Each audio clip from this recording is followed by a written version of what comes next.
Hello, class. It's Miss Roberts here, and today we're going to discuss the evolution of argument and social media's influence in argumentation. Let's begin. All right.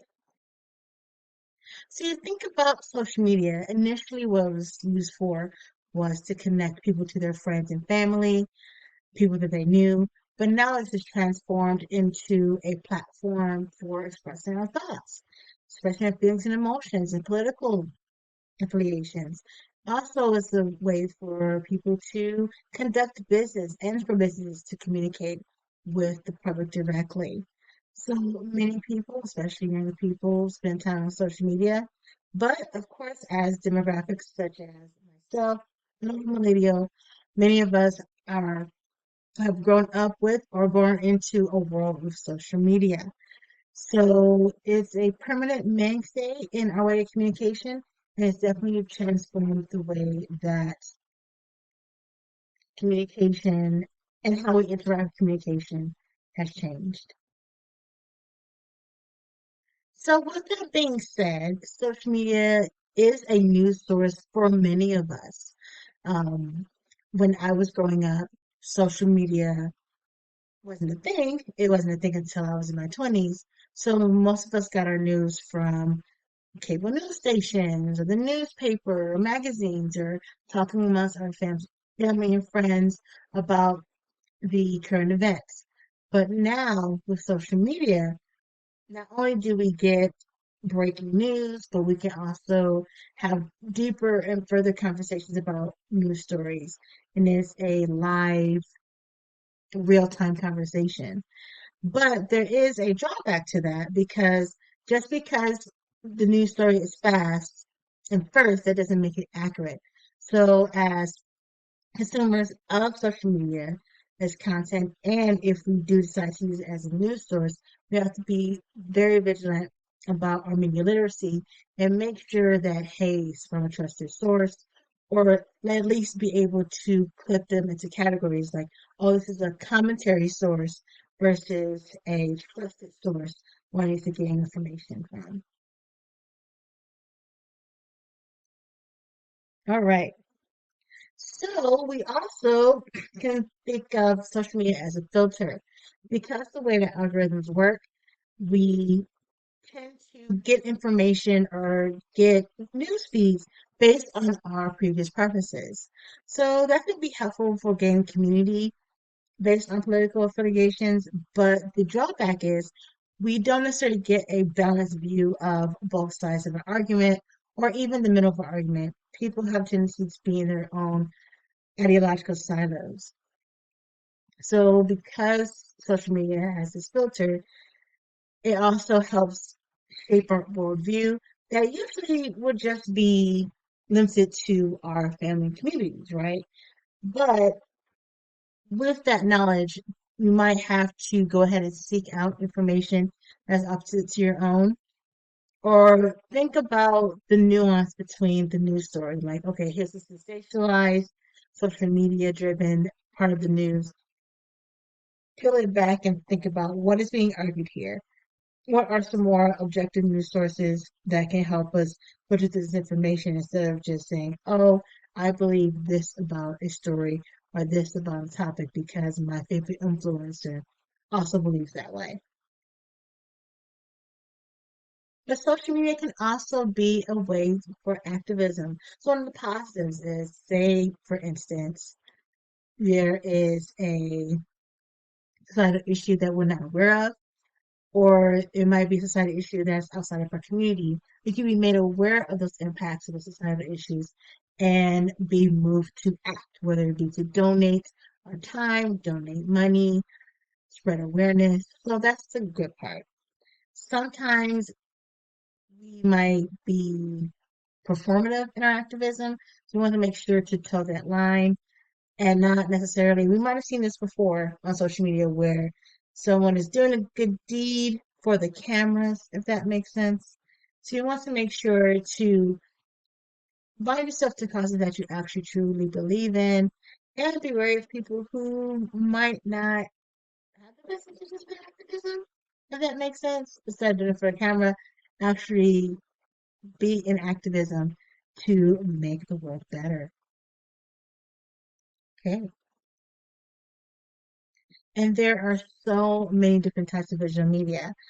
One of the things that we have to contend with now is AI. So before, we wouldn't necessarily have to ask ourselves, is this real or is this fake? Or we're able to see fake images immediately. Or we didn't have to deal with the phenomena of AI slop, meaning very lowbrow entertainment that's made by a computer.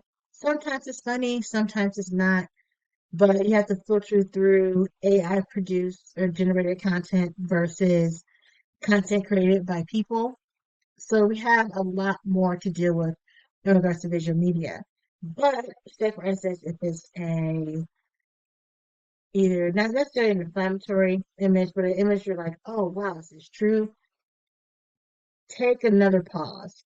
Sometimes you might have a tell with AI generated media, so sometimes it might be a little bit fuzzy, or sometimes for some reason AI can't necessarily draw fingers very well. I mean, even can I can't draw at all, but you want to make sure to think about or look up to say, hey, is this real? Just taking those couple extra seconds to think about a visual media and make sure it's accurate can definitely be helpful. So, for example, I don't know if you remember the bunnies in the trampoline situation where I was a little bit fooled by that because think about it. I've never really seen bunnies on a trampoline, but bunnies hop and trampolines facilitate hopping. So logically, my mind went to, I guess, bunnies on a trampoline, just to find out that was AI generated image. I'm like, darn.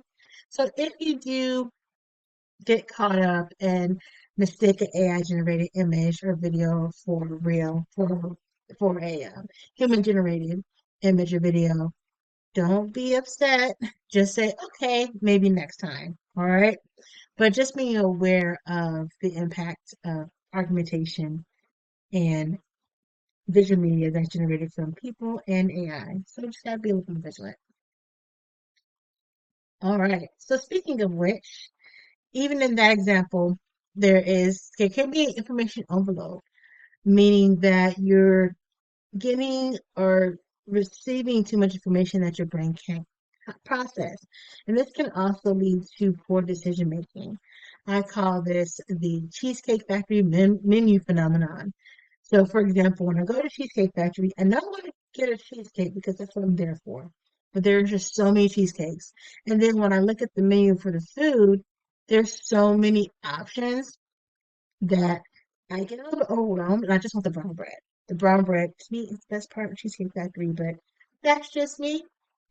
But with the information overload, whether it be a menu or something on social media or trying to shift through and make a decision, it can lead to poor decision making or just analysis paralysis to where you don't want to make a decision at all. So think about it this way when you're trying to look for a source for your assignment, my assignments included. You might have to shift through a lot of information, but you can reduce that mental strain and overload by picking reputable sources, using the university's and college's database to help out and to think about, okay, where's this coming from? So if you stand firm on those decisions, it can reduce some of the mental labor it would take to shift through all the media that you can use for an assignment.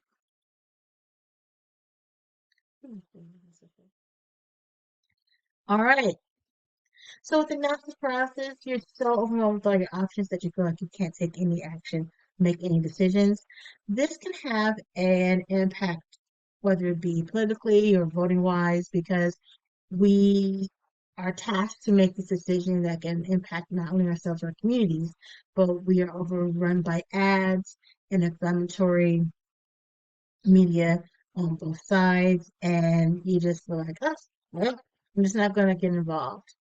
Well, one of the things that you can do is take a step back, reaffirm what you believe in, and research the candidates that help you make that choice. So I'm filming this in a election year or midterm election year, but I might be using this for later, so it might not be an election year, but it's something to think about when elections come up. So you want to make sure to take a step back from social media, take a step back from the media overload, take a step back where the political landscape feels a little bit overwhelming, and take a breather. And finally, we have fact checking. So, like I said before, it's not an exact science to fact check because we do have convincing articles, or convincing content rather, that might be misleading, but they are pretty convincing as far as presentation. Also, we have AI to contend, so we just have to figure out, oh, is this really real or not? So, fact checking or fact checking websites can be helpful. Doing extra Google searches, going back and forth with your research can definitely help you out. But if you are having some trouble with the assignments as far as like, hey, for the policy speech or the debate speech, I'm having a little bit of trouble trying to find resources and trying to figure out, hey, is this something that's good or factual? Then myself and or the librarian can help you with that. Okay?